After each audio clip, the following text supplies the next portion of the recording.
Let's start right off with radar, see where we can at least scan the snow. There are a lot of spots where we're not able to do that, and that is likely east of Rochester. I'm sure if you're in Wayne County, you look out your window, you see flakes flying.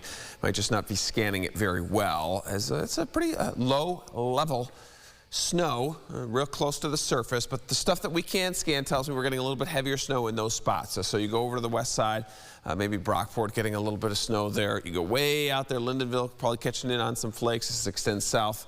Genesee River, follow the river, and that's where you've got some snow here.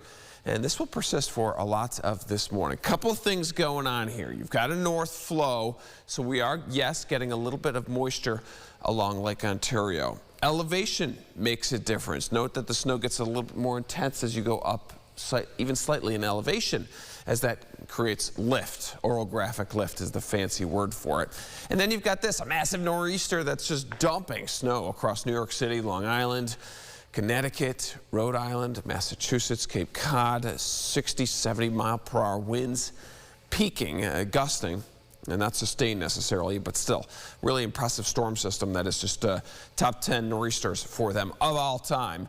And we just kind of have some residual lift, and that's also giving us that north flow that will persist throughout the day right off Lake Ontario. So you see visibility is down. That's kind of a good indicator that we are seeing some sort of snow showers there. And temperatures are in the 20s. So even though it is light around, we will see just kind of minor accumulation, a few tenths of an inch here and there throughout a lot of this morning.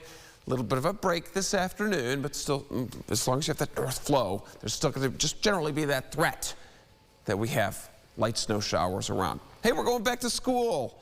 Buses are running. That is all day today, and then temperatures drop. We get behind as the nor'easter kicks out of here. We get a cold blast, and watch what happens to these wind chills. It's going to be cold tomorrow morning. We're going to be starting off wind chills in the negatives. Air temperature probably around 10 or so. Maybe a few spots in the single digits, but very cold. That's going to come with a little bit of extra lake effect going into Tuesday. So watch as that sets up Monday night tonight, and then into early tomorrow, that flow out of the north and maybe even going northwest. That could get more lake effect going into Tuesday morning. Tuesday afternoon, we're dry, and then Wednesday, a totally separate system. Clipper swings through, and that's going to bring us snow for early Wednesday morning, making that commute a bit snowy. So several more rounds. The light snow for today gives you less than an inch. Tonight into Tuesday, that's 1 to 3, I would say, and then another round of an inch or 2 by Wednesday morning. So we're just kind of stacking up day after day after day. That pushes those numbers up. Snowfall totals 3 to 5 inches for a lot of spots on grassy surfaces. 8-day forecast, there's a cold blast on Tuesday. Wednesday, that's the morning snow there, and then maybe a little bit lingering into Thursday.